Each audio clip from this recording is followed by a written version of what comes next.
Hey guys, welcome back to Draw Along Doodles with Walker. The drawing that we're doing today is a little bit of a throwback. Back in the 90s, and for some people back in the 80s, a Polaroid camera was the only way you could take a picture and not have to wait for a week while the film got sent off and developed. So it was a super cool status symbol of like, oh, look, I took this picture while it was happening. Obviously, not anywhere near cell phones where you take a picture now and you go, yeah, let's take another one. Because they would come with like the pack of film would have like 10 of these in there. And so you had to be really judicious. We're going to start vertical. And the first thing we're going to do is we're going to make a square a little bit more squatty than it is wide, or squatty than it is tall. So I'm going to come and make a square pretty close to the middle of the paper. Not exactly, but pretty close. So it's a rectangle that's almost a square. Not quite perfect. Okay, so this is going to be the front body of our camera. Now we're going to come up above that and we're going to make a thinner rectangle. It's going to be about the same width, just a little bit wider. And then I'm going to come up and across.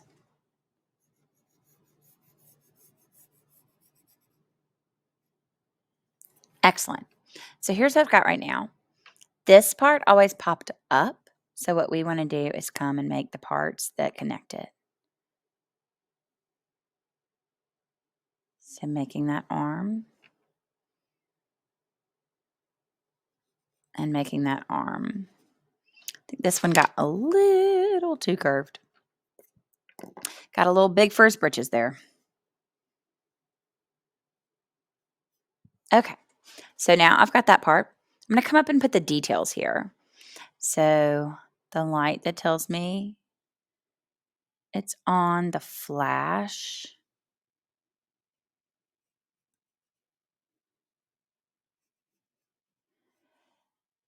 Nowadays, there are so many different ways you can get pictures. It is kind of amazing to me how everything is so instantaneous. When it used to be, you used to take pictures and then you used to take the roll to Walgreens or to Walmart eventually, and you could give it to them and they'd send it off to a lab and you'd get your pictures back in a week and you'd be like, wait a minute, what was that? Because you'd waited for them for so long. All right, we're going to come make the base of this before we do the details on the main part because it is a little bit thought-provoking. We're going to make a line that's going to go parallel to this, but it's going to be slightly wider.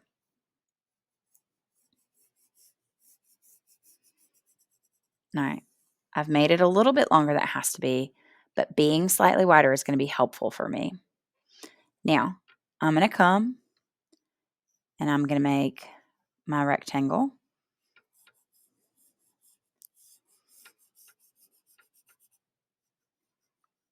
There we go. So I ended up maybe a fingertip's width wider. Okay, so that works. I'm going to get rid of that little bit of extra. Now, I'm essentially showing that this square is on top of this rectangle. So I have to draw where it's going back at an angle and back at an angle. It's like you're headed in for a trapezoid. Okay. Now we're going to put the part where it spits the film out right here. So that'll be a rectangle.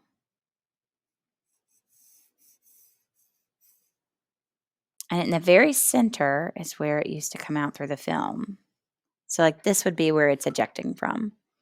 Now, if you want to show a photograph coming out of it, you can come and draw part of that film spitting out.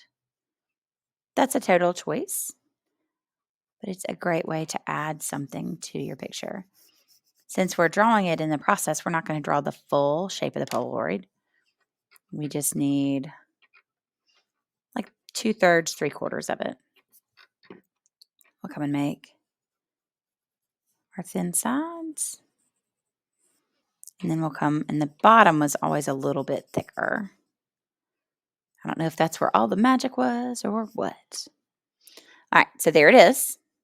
Now we're going to come make the details for this top portion. So right here, there's going to be a nice big wide aperture. That's where the lens lets the light in to be applied to the film.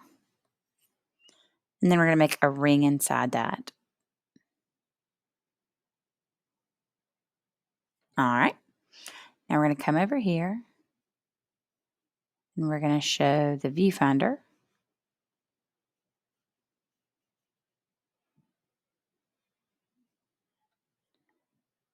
And a circle right there inside the viewfinder. And then we're going to do a skinnier rectangle up here.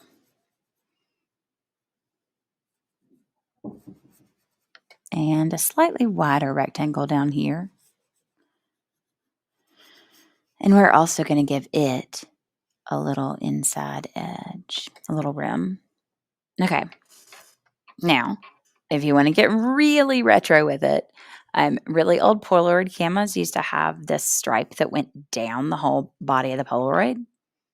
And that'll actually help us show how our Polaroid is angled. So I'm going to do the first part. Comes down to the second part around the aperture. Then it comes down again. And I'm going to stop right here at the bottom of this rectangle. All right. Now, on this rectangle that's sitting at the bottom, remember we had to angle it out because it's underneath and facing back. So when we come right here to make the rest of that stripe, we have to angle out parallel to these sides. So I'm going to follow the same level parallel. So do you see how it has that angle? And then we're going to go straight up and down.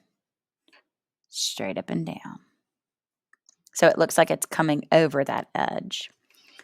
Now you can do as many stripes inside as you want, but remember you want to take that stripe to the same process so that it's coming through the whole camera, and then when it gets down here it angles. If you wanted to do a full rainbow,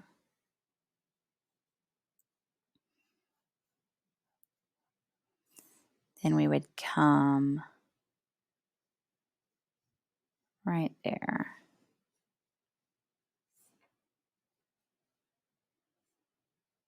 And this one would end up being just a little bit wider as it got down to the bottom because it's closer. All right. We are ready to Sharpie. So there are a lot of details here. We're going to make sure that we get those with a thin Sharpie. For example, the stripes, not the most important thing, but these big rectangles definitely are. So here are the large rectangles.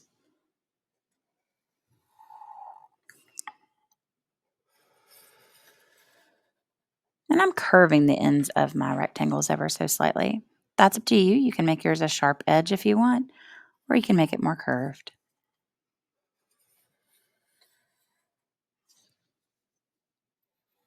And I've got that. Before I do this, I'm going to go ahead and get this interior rectangle that's spitting out the picture so that I can get the picture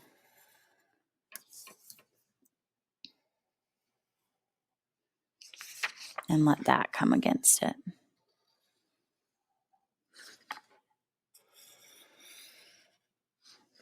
Okay. Remember, I've left a little bit of extra room down here from where we always used to hold it and wave it in the air, or we also like to write on that. Okay, Now, the other main parts here are the lens / aperture and your viewfinder and your flashes. So I'm going to come and get those with my regular Sharpie.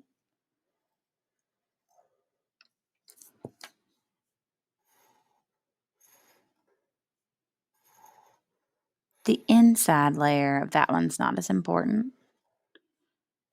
Keep in mind, if you don't have a thin Sharpie, you can do this all with the same width. It's just if you do have a different one, so that you know the benefit of using those different things. Because you always don't want to stop just because you don't have something. You want to go and participate no matter what you have. Okay, here's this part. I come in with my thin Sharpie. I'll make the interior of this ledge. I'll make the interior of this ledge.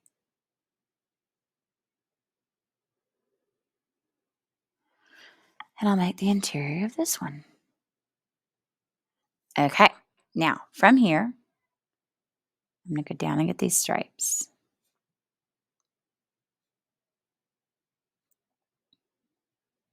There we go. I'm going to come and get them going this way.